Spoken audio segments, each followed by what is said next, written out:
ಪ್ರದೋಷ ಮಾಫಿ ಸಾಕ್ಷಿ ಅಂಗೀಕರಿಸಿದ ಕೋರ್ಟ್. ಚಿತ್ರದುರ್ಗ ರೇಣುಕಾಸ್ವಾಮಿ ಕೊಲೆ ಕೇಸ್ಗೆ ಸಂಬಂಧಪಟ್ಟಂತೆ ನಟ ದರ್ಶನ್ಗೆ ಮಾಫಿ ಸಾಕ್ಷಿ ಸಂಕಷ್ಟ ಫಿಕ್ಸ್ ಆಗಿದೆ. ತನಗೆ ಗೊತ್ತಿರುವಂತ ಸತ್ಯವನ್ನ ಪ್ರದೋಷ ಹೇಳಬೇಕು, ವಿಚಾರಣೆ ಮುಗಿಯುವವರೆಗೂ ಕೂಡ ಜೈಲಿನಲ್ಲಿ ಇರಬೇಕು, ಇಲ್ಲವಾದಲ್ಲಿ ಸಾಕ್ಷಿಯಿಂದ ಮತ್ತೆ ಆರೋಪಿಯಾಗಿ ಪರಿಗಣನೆ ಷರತ್ತು ವಿಧಿಸಿ ಮಾಫಿ ಸಾಕ್ಷಿ ಅಂಗೀಕರಿಸಿದ ಕೋರ್ಟ್. ಪ್ರದೋಷ ಅರ್ಜಿಯನ್ನ ಸಲ್ಲಿಕೆ ಮಾಡಿದ್ದ, ಮಾಫಿ ಸಾಕ್ಷಿಯನ್ನ ಹೇಳಿಕೆ ನೀಡ್ತೀನಿ ಅಂತ. ಈಗ ಕೋರ್ಟ್ ಆ ಮಾಫಿ ಸಾಕ್ಷಿ ಹೇಳಿಕೆಯನ್ನ ಅಂಗೀಕರಿಸಿದೆ. ವಿಚಾರಣೆ ಮುಗಿಯುವವರೆಗೂ ಕೂಡ ಜೈಲಿನಲ್ಲಿ ಇರಬೇಕು, ಇಲ್ಲವಾದಲ್ಲಿ ಸಾಕ್ಷಿಯಿಂದ ಮತ್ತೆ ಆರೋಪಿಯಾಗಿ ಪರಿಗಣನೆ ಮಾಡಲಾಗುತ್ತೆ. ಪ್ರದೋಷ್ ಮಾಫಿ ಸಾಕ್ಷಿ ಅಂಗೀಕರಿಸಿದೆ ಕೋರ್ಟ್.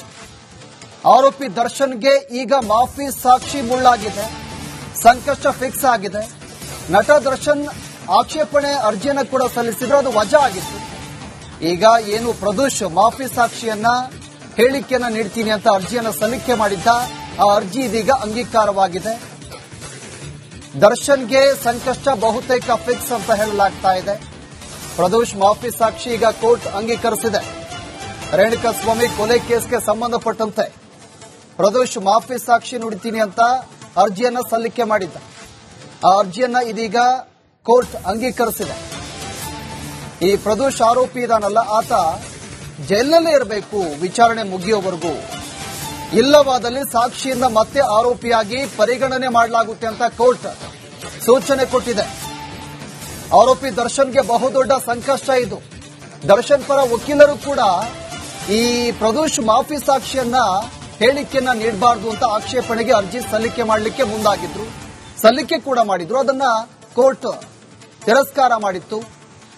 ಈಗ ಪ್ರದೋಷ್ ಮಾಫಿ ಸಾಕ್ಷಿ ಹೇಳಿಕೆಯನ್ನ ಅಂಗೀಕರಿಸಿದೆ.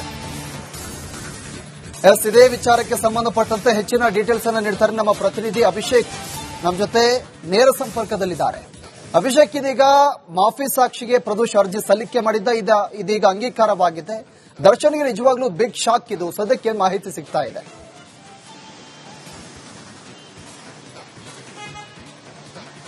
ಬೇಸಿಗಾಗಲೇ ಏನು ತನಗೆ ತಿಳಿದಿರುವಂತಹ ಎಲ್ಲಾ ಸತ್ಯವನ್ನ ಹೇಳಬೇಕು, ಯಾವುದೇ ರೀತಿಯಾದಂತಹ ಮುಚ್ಚುಮರೆ ಮಾಡಬಾರದು ಅಂತ ಹೇಳಿ ಕೋರ್ಟ್ ಮಾಫಿ ಸಾಕ್ಷಿಯಾಗಿರುವಂತಹ ಪ್ರದೋಷ್ಗೆ ಒಂದು ನಿರ್ದೇಶನವನ್ನು ಕೊಟ್ಟಿರುವಂತದ್ದು. ಇನ್ನು ಮಾಫಿ ಸಾಕ್ಷಿ ಆದ ಬಳಿಕ ಆತ ಏನನ್ನ ಹೇಳಿಕೆ ಹೊರಡ್ತಾನೆ, ಅಂದ್ರೆ ತಾನು ಸತ್ಯವಂತ ಅಂತ ಹೇಳಿ ಏನು ಹೇಳೋದಕ್ಕೆ ಒಂದು ಹೊರಡ್ತಾನೆ, ಅದೆಲ್ಲದಕ್ಕೂ ಕೂಡ ಬೇಕಾದಂತಹ ಸಾಕ್ಷಿಗಳನ್ನು ಒದಗಿಸಬೇಕಾಗುತ್ತೆ. ಆ ಸಾಕ್ಷಿಗಳನ್ನ ತನಿಖಾಧಿಕಾರಿಗಳು ಮತ್ತು ಇನ್ನಿತರ ವ್ಯಕ್ತಿಗಳೇನಂದ್ರೆ ಇದಕ್ಕೆ ಒಂದು ಕೇಸ್ಗೆ ಸಂಬಂಧಪಟ್ಟಂತಹ ವ್ಯಕ್ತಿಗಳೇನಿದ್ದಾರೆ ಅವರು ಒದಗಿಸಬೇಕಾಗುತ್ತೆ.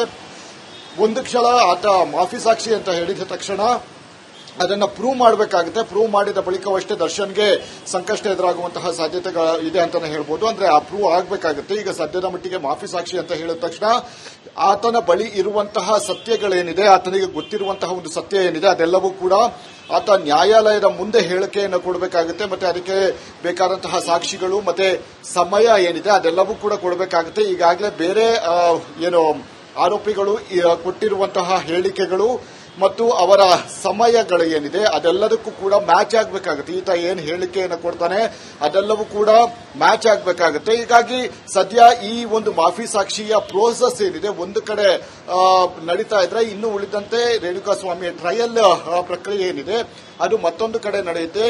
ಈಗ ಸದ್ಯ ಮಾಫಿ ಸಾಕ್ಷಿಯಾಗಿ ಬದಲಾಗಿರುವಂತಹ ಪ್ರದೋಷ್ ಏನಿದ್ದಾನೆ ಆತ ಜೈಲಿನಲ್ಲಿಯೇ ಇರಬೇಕಾಗುತ್ತೆ ಆ ಪ್ರಕರಣ ಮುಗಿಯುವವರೆಗೂ.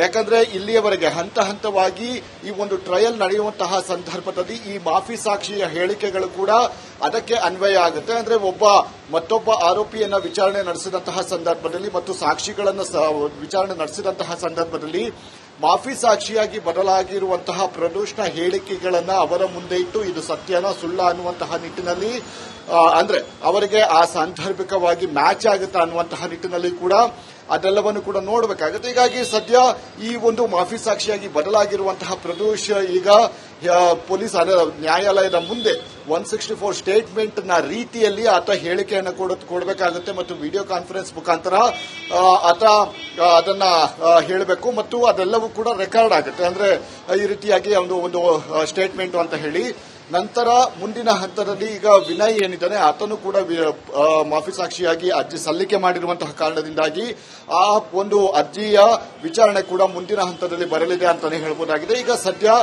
ಸುದೀರ್ಘವಾಗಿ ಅಂದ್ರೆ ಒಂದು ಹೆಚ್ಚು ಕಡಿಮೆ ಒಂದು ತಿಂಗಳಿನಿಂದ ನಡೆಯುತ್ತಿರುವಂತಹ ಈ ಒಂದು ಮಾಫಿ ಸಾಕ್ಷಿಯ ಅರ್ಜಿ ವಿಚಾರಣೆ ಕೊನೆಗೂ ಕೂಡ ಆತನನ್ನ ಮಾಫಿ ಸಾಕ್ಷಿಯಾಗಿ ಪರಿಗಣಿಸುವವರೆಗೆ ನ್ಯಾಯಾಲಯ ಈಗ ಬಂದು ನಿಂತಿರುವಂತದ್ದು.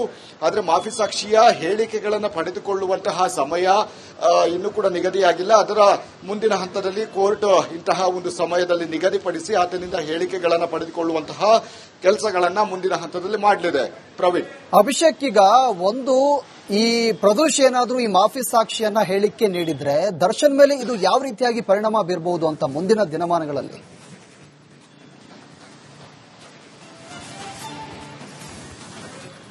ಈಗಾಗಲೇ ಹೇಳಿದಂತೆ ಈ ಒಂದು ಮಾಫಿ ಸಾಕ್ಷಿ ಅಂತ ಏನ್ ಹೇಳಲಾಗುತ್ತೆ ಅದು ನಿಜವಾಗಿಯೂ ಕೂಡ ನಡೆದಂತಹ ಒಂದು ಸಂದರ್ಭದಲ್ಲಿ ಸಹಜವಾಗಿಯೇ ದರ್ಶನ್ಗೆ ಮತ್ತು ಇನ್ನು ಉಳಿದಂತಹ ವ್ಯಕ್ತಿಗಳಿಗೇನಿದೆ ಅದು ಸಾಕಷ್ಟು ತೊಂದರೆ ಕೊಡುವಂತಹ ಒಂದು ಕೆಲಸ ಅಂತಾನೆ ಹೇಳ್ಬೋದಾಗಿದೆ. ಆದ್ರೆ ತನ್ನ ಪ್ರತಿಯೊಂದು ಹಂತದಲ್ಲಿ ಪ್ರದೋಷ್ ಇದ್ದ ಅಂತ ಏನ್ ಹೇಳಲಾಗ್ತಾ ಇದೆ ಆ ಹಂತದಲ್ಲಿ ಇದ್ದಂತಹ ಸಂದರ್ಭದಲ್ಲಿ ಏನೇನು ಹೇಳಿಕೆಗಳನ್ನು ಕೊಡ್ತಾನೆ, ನಾನು ಈ ರೀತಿಯಾಗಿ ಆತನಿಗೆ ಸಹಾಯವನ್ನ ಮಾಡಿದೆ, ಸಾಕ್ಷಿಗಳನ್ನು ನಾಶ ಮಾಡೋದಕ್ಕೆ ಒಂದಷ್ಟು ಹಣವನ್ನ ಕೊಟ್ಟೆ ಅಂತ ಹೇಳಿ ಈ ರೀತಿಯಾದಂತಹ ಒಂದು ಹೇಳಿಕೆಗಳು ಅಂದ್ರೆ ಆತನ ಕೆಲಸ ಏನಿತ್ತು ಇದರಲ್ಲಿ ಅಂತ ಹೇಳಿ ಅದನ್ನ ಕರೆಕ್ಟ್ ಆಗಿ ಹೇಳಿಕೆಯನ್ನ ಕೊಡಬೇಕು. ಹಾಗೂ ಅದಕ್ಕೆ ಬೇಕಾದಂತಹ ಸಾಕ್ಷಿಗಳನ್ನು ಒದಗಿಸುವಂತಹ ಕೆಲಸ ಮಾಫಿ ಸಾಕ್ಷಿಯಾಗಿ ಬದಲಾಗಿರುವಂತಹ ಪ್ರದೋಷ್ನ ವಕೀಲರು ಮಾಡಬೇಕಾಗುತ್ತೆ. ವಕೀಲರು ಮತ್ತೆ ಐಒ ಯಾರಿದ್ದಾರೆ, ಇದರಲ್ಲಿ ಒಂದು ಪ್ರಕರಣದ ಐಒ ಯಾರಿದ್ದಾರೆ ಅವರು ಸಾಕ್ಷಿಗಳನ್ನು ಒದಗಿಸುವಂತಹ ಒಂದು ಕೆಲಸಗಳನ್ನು ಕೂಡ ಮಾಡ್ತಾರೆ. ಈ ರೀತಿಯಾಗಿ ಹಣವನ್ನ ನಾನು ಸಾಕ್ಷಿಗಳನ್ನು ನಾಶ ಮಾಡೋದಕ್ಕೆ ಕೊಟ್ಟೆ ಅಂತ ಹೇಳಿ ಆತ ಒಂದು ಎಕ್ಸಾಂಪಲ್ ಹೇಳಿಕೆಯನ್ನು ಕೊಟ್ಟಂತಹ ಸಂದರ್ಭದಲ್ಲಿ ಆ ಹಣ ಕೊಟ್ಟಂತಹ ಟ್ರಾನ್ಸಾಕ್ಷನ್ ರಿಪೋರ್ಟ್ಗಳು ಮತ್ತು ಆ ಹಣ ತಲುಪಿರುವಂತಹ ವ್ಯಕ್ತಿ ಮತ್ತು ಆ ತಲುಪಿರುವಂತಹ ವ್ಯಕ್ತಿಯ ಹೇಳಿಕೆಗಳು ಮತ್ತು ಯಾವ ಸಂದರ್ಭದಲ್ಲಿ ಆ ಹಣ ಟ್ರಾನ್ಸ್ಫರ್ ಆಗಿತ್ತು ಅಂದ್ರೆ ಕೃತ್ಯಕ್ಕಿಂತ ಮುಂಚೆಯ ಅಥವಾ ಕೃತ್ಯದ ನಡೆದ ಬಳಿಕವ ಅದೆಲ್ಲವನ್ನು ಕೂಡ ಪಿನ್ ಟು ಪಿನ್ ಪರಿಶೀಲನೆ ನಡೆಸಬೇಕು. ಅದೆಲ್ಲದಕ್ಕೂ ಕೂಡ ಸಾಕ್ಷಿಗಳು ಬೇಕಾಗುತ್ತೆ. ಹೀಗಾಗಿ ಆ ಸಾಕ್ಷಿಗಳನ್ನು ಕಲೆ ಹಾಕುವಂತಹ ಕೆಲಸವನ್ನ ವಕೀಲರು ಮತ್ತೆ ಈ ಪ್ರಕರಣದ ಐಒ ಏನಿದ್ದಾರೆ ಆ ಐಒ ಮಾಡಬೇಕಾಗುತ್ತೆ. ಈಗ ಈ ರೀತಿಯಾಗಿ ಅಂದ್ರೆ ಪ್ರತಿಯೊಂದು ಹೇಳಿಕೆಗಳು ಏನಿದೆ ಆ ಶವವನ್ನ ವಿಲೇವಾರಿ ಮಾಡುವಂತವರೆಗೂ ಕೂಡ ಪ್ರದೋಷ್ ದರ್ಶನ್ ಕಾಂಟ್ಯಾಕ್ಟ್ ನಲ್ಲಿ ಇದ್ದ ಅಂತ ಹೇಳಿ ಏನ್ ಹೇಳಲಾಗ್ತಾ ಇದೆ ಅದೆಲ್ಲದರ ಡೀಟೇಲ್ಸ್ ಗಳನ್ನ ಆತ ಹೇಳಬೇಕಾಗುತ್ತೆ. ಪ್ರತಿಯೊಂದು ಘಟನೆ ನಡೆಯಕ್ಕಿಂತ ಮುನ್ನ, ನಂತರ ಘಟನೆ ನಡೆದ ಬಳಿಕ ಏನೇನೆಲ್ಲ ಆಗಿದೆ ಅಂದ್ರೆ ಶವವನ್ನ ವಿಲೇವಾರಿ ಮಾಡಿದ ಬಳಿಕ ಸಾಕ್ಷಿಗಳ ನಾಶಗಳನ್ನು ಮಾಡುವಂಥದ್ದು, ಶವ ವಿಲೇವಾರಿ ಮಾಡುವಂಥದ್ದು, ಇದೆಲ್ಲವನ್ನು ಕೂಡ ಆತ ಒಪ್ಪಿಕೊಳ್ಳಬೇಕಾಗುತ್ತೆ. ಒಪ್ಪಿಕೊಂಡರೆ ಸಾಲದು, ಅದಕ್ಕೆ ಬೇಕಾದಂತಹ ಸಾಕ್ಷಿಗಳನ್ನು ಕೂಡ ಒದಗಿಸಬೇಕಾಗುತ್ತೆ. ಮುಂದಿನ ಹಂತದಲ್ಲಿ ಈ ಪ್ರದೋಷ್ ನೀಡುವಂತಹ ಹೇಳಿಕೆಗಳಿಗೆ ಐಒ ಈಗಾಗಲೇ ಏನೋ ಇರುವಂತಹ ಸಾಕ್ಷಿಗಳನ್ನ ಸಾಕಾಗುತ್ತೆ ಅಥವಾ ಪ್ರತ್ಯೇಕವಾಗಿ ಬೇರೆ ಸಾಕ್ಷಿಗಳನ್ನ ಒದಗಿಸುವಂಥದ್ದು ಅಂದ್ರೆ ಇನ್ ಡೀಟೇಲ್ ವಿಚಾರಣೆಯನ್ನು ನಡೆಸಬೇಕಾಗುತ್ತೆ ಅನ್ನುವಂಥದ್ದು ಮುಂದಿನ ಹಂತದ ಇದರಲ್ಲಿ ವಿಚಾರಣೆಯಲ್ಲಿ ಗೊತ್ತಾಗಬೇಕಾಗುತ್ತೆ. ಈಗ ಸದ್ಯದ ಮಟ್ಟಿಗೆ ಪ್ರದೋಷ್ ನನ್ನ ಆರೋಪಿ ಅಂತ ಹೇಳಿ ಕನ್ಸಿಡರ್ ಆದ್ರೂ ಕೂಡ ಮಾಫಿ ಸಾಕ್ಷಿಯಾಗಿ ಆತ ಒಂದು ಆರೋಪಿಗಿಂತ ಮಾಫಿ ಸಾಕ್ಷಿಯಾಗಿ ಈಗ ಕನ್ಸಿಡರ್ ಅನ್ನ ಮಾಡಲಾಗಿರುವಂತದ್ದು. ಹೀಗಾಗಿ ಅಕಸ್ಮಾತ್ ಈತ ಹೇಳಿಕೆ ಕೊಟ್ಟಿರುವಂತಹ ಪ್ರತಿ ಹಂತದ ಒಂದು ಹೇಳಿಕೆಗಳೇನಿದೆ ಅಂದ್ರೆ ತಪ್ಪೊಪ್ಪಿಗೆಗಳೇನಿದೆ ಆ ತಪ್ಪೊಪ್ಪಿಗೆ ಯಾವುದೂ ಕೂಡ ಮ್ಯಾಚ್ ಆಗದೇ ಇದ್ದಂತಹ ಸಂದರ್ಭದಲ್ಲಿ ಮತ್ತೆ ಈತ ಆರೋಪಿಯನ್ನಾಗಿ ಮಾಡಲಾಗುತ್ತೆ. ಈ ಪ್ರಕರಣದ ಆತ ಕೂಡ ಒನ್ ಆಫ್ ದಿ ಅಕ್ಯೂಸ್ ಅಂತ ಇದು ಮಾಡ್ಕೊಳ್ಳಕ್ಕಾಗುತ್ತೆ. ಹೀಗಾಗಿ ಸದ್ಯ ಈ ಒಂದು ಮಾಫಿ ಸಾಕ್ಷಿ ಹೇಳಿಕೆ ಮತ್ತೆ ಆತ ಯಾವ ಸ್ಟೇಟ್ಮೆಂಟ್ಗೆ ಸ್ಟಿಕ್ ಆನ್ ಆಗ್ತಾನೆ ಅನ್ನುವಂಥದ್ದು ಮುಂದಿನ ಹಂತದಲ್ಲಿ ಕಾದು ನೋಡಬೇಕಾಗುತ್ತೆ. ಈಗ ಸದ್ಯದ ಮಟ್ಟಿಗೆ ಆತ ಚಾರ್ಜ್ ಶೀಟ್ ಮಾಡುವಂತಹ ಎನ್ಕ್ವೈರಿ ಮಾಡುವಂತಹ ವೇಳೆಯಲ್ಲಿ ಏನು ಹೇಳಿಕೆಯನ್ನು ಕೊಟ್ಟಿದ್ದಾನೆ ಅದು ಮತ್ತು ಈಗ ಮಾಫಿ ಸಾಕ್ಷಿಯಾಗಿ ಬದಲಾಗಿ ಆತ ಕೊಟ್ಟಿರುವಂತಹ ಒಂದು ಹೇಳಿಕೆಗಳನ್ನು ಕೂಡ ಇದನ್ನು ಮಾಡ್ತಾರೆ, ಕಂಪ್ಯಾರಿಸನ್ ಮಾಡೇ ಮಾಡ್ತಾರೆ ಸಹಜವಾಗಿಯೇ. ಈ ಹಿನ್ನೆಲೆಯಲ್ಲಿ ಯಾವ ರೀತಿ ಅಂದ್ರೆ ಹೊಸದಾಗಿ ಹೇಳಿಕೆಯನ್ನು ಕೊಟ್ಟಂತಹ ಸಂದರ್ಭದಲ್ಲಿ ಅದಕ್ಕೂ ಕೂಡ ಸಾಕ್ಷಿಗಳು ಕೇಳ್ತಾರೆ. ಇಂತಹ ಟೈಮಲ್ಲಿ ಅಂತ ಹೇಳಿದ್ರೆ ಅದಕ್ಕೆ ಬೇಕಾದಂತಹ ಸಾಕ್ಷಿಗಳನ್ನು ಒದಗಿಸಬೇಕಾಗುತ್ತೆ. ಸಿಸಿಟಿವಿಗಳಾಗಿರಬಹುದು, ಕರೆ ಆಗಿರಬಹುದು, ಅಂದ್ರೆ ಫೋನ್ ಕಾಲ್ಗಳಾಗಿರಬಹುದು, ಮತ್ತೆ ಇನ್ನಿತರ ವೇಗಳು ಏನಿದೆ ಅದೆಲ್ಲವೂ ಕೂಡ ಸಾಕ್ಷಿಗಳು ಬೇಕಾಗುತ್ತೆ.